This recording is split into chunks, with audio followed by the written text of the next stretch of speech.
ஜெய் வாசவி. எல்லோருக்கும் இனிய காலை வணக்கம். 14வது ஸ்லோகம். சர்வேந்திரிய குணாபாசம் சர்வேந்திரிய விவஜிதம் அசக்தம் சர்வ புச்சைவ நிர்குணம் நிர்குண போக்துச. இந்திரங்கள் அனைத்தின் வாயிலாக ஒளிர்வது, இந்திரங்கள் யாவையும் அற்றது, பற்றற்றது, அனைத்தையும் பற்றி தாங்குவது, குணங்களே இல்லாதது, எனினும் குணங்களை அனுபவிப்பது. பல வடிவங்களை காணுதற்கு பகல் வேலை உதவுகிறது. ஏனென்றால் சூரிய வெளிச்சம் அப்பொருளை விளக்குகிறது. பல பொருள்களின் விளக்கமாக சூரிய பிரகாசம் ஒளிர்கிறது எனலாம். மேலும் சூரிய வெளிச்சம் இவ்வடிவங்கள் யாவையும் அற்றது, அவ்வடிவங்களில் அது பற்றிருக்கிறது. ஆத்ம சைதன்யம் இந்திரங்களில் அத்தகைய தொடர்புடையதாக இருக்கிறது.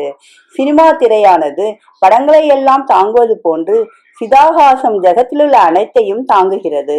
படத்தில் காணும் விதவிதமான வர்ணங்கள் திரையினுடைய வர்ணங்கள் அல்ல, ஆனால் அத்தனை வர்ணங்களையும் திரை உள்ளபடி விளக்குகிறது. அங்கனம் முக்குணங்களும் பரமாத்மாவினிடத்து இல்லை. ஆயினும் குணங்களை எல்லாம் விளக்கவும் ரசிக்கவும் செய்கிறது அறிவு சொரூபமாகிய சிதாகாசம். ரூபியும் அரூபியுமான கடவுள் ஒன்றேதான். ஒன்றை நம்பினால் இன்னொன்றையும் நம்பினதாகும். எரியக்கூடிய சக்தியை தவிர்த்து நெருப்பையும், நெருப்பை தவிர்த்து எரிகிற சக்தியையும் சிந்திக்க ஒண்ணாதது. இன்னும் சூரிய கிரகங்களை தவிர்த்து சூரியனையும், சூரியனை தவிர்த்து சூரிய கிரகங்களையும் நினைக்க முடியாது. பாலை தவிர்த்து அதன் வெண்மையையும், வெண்மையை தவிர்த்து பாலையும் கருத ஒண்ணாது. அதுபோல குணஸ்வரூபமான ஈஸ்வரனை தவிர்த்து நிர்குணஸ்வரூபவனையும், நிர்குணஸ்வரூபவனை தவிர்த்து குணஸ்வரூபனையும் சிந்திக்க முடியாது.